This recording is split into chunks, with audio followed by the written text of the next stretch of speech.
আজকের ভিডিওটা get ready for a reel.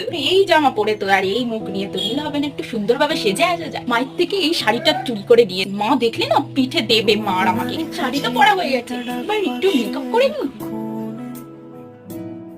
সাদা খামের না লেখা নাম এঁকেছে তার গানে, তোমাকে না লেখা চিঠিটা ডাক বাক্সে। ফ্যাশন নেই গাইস, লিপস্টিক দিয়ে কাজ চালাতে হবে। সাদা খামের না লেখা রাখছি না ফুল চুটকির মতন। তার গানে সেই চিঠি, এই শেডটা আমার ফেভারিট।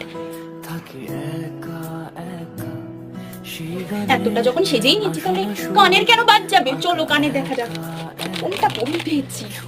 এইটা কখন এসে চুলটাও খুলে যদি টাডা। শেষ আর তোমরা যদি আমার এই রিলটা দেখতে চাও তাহলে আমার ইনস্টাগ্রামে গিয়ে ফলো করো। আমি আমার ইনস্টাগ্রামের লিংক আমার ডেসক্রিপশনে দিয়ে দিয়েছি।